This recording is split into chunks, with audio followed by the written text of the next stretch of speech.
Welcome to you all in the second part of this topic, Introduction to Controlled Release Drug Delivery System. In this second part, we will going to briefly discuss about the rate of drug release concern, which actually differentiate the different drug delivery systems like conventional release dosage form, like controlled release dosage form, and sustained release dosage form. So let's go and look into the matter.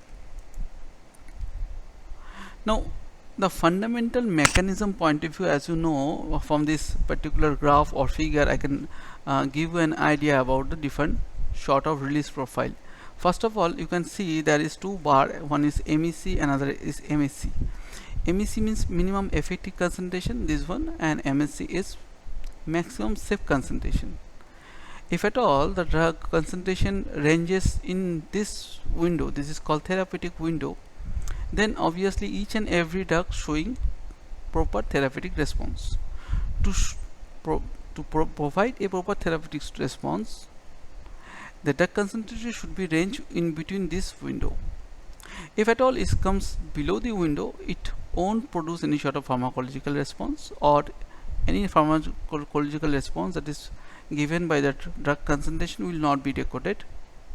And anything above this concentration means MAC line, it will be considered as toxic level, where you will find out the maximum side effect of the drug. But in case of conventional release dosage form, as you can see that this red mark curve is a conventional release dosage form. Here suddenly after consuming of tablet, the drug concentration is rises in the plasma in the plasma, blood plasma, and suddenly after certain period of time it may reaches to the above the maximum concentration level, and after that excretion process started, and suddenly it will get excreted from our body.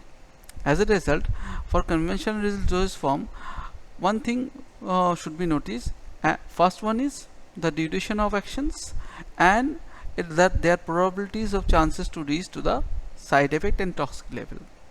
Whereas in case of sustained release dosage form, it has been seen the therapeutic concentration are remain inside the therapeutic window following a sustained effect.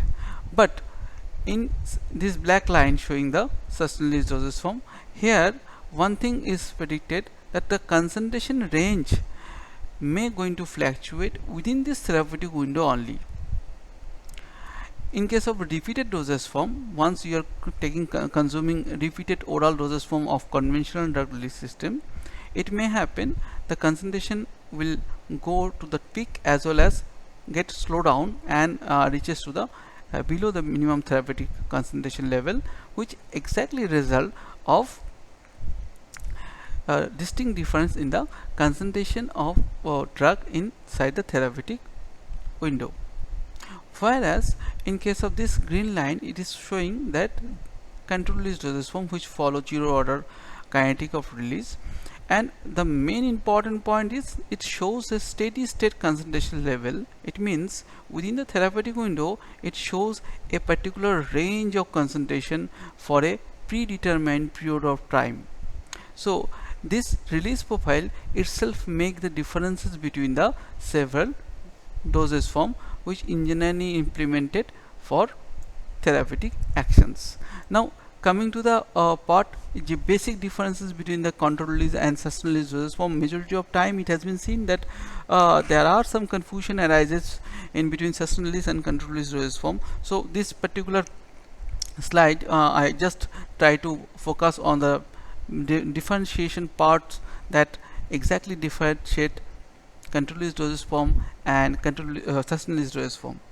So in the first point, sustained release dosage form follow first order release kinetic, whereas the controlled release dosage form throughout the entire period of time follow zero order release kinetic. In case of this is the kinetic release profile differences. Sustained release dosage form drug release the is prolonged duration of time, but it is not predetermined, whereas in controlled release dosage form the drug release taking place for prolonged period of time at predetermined rate.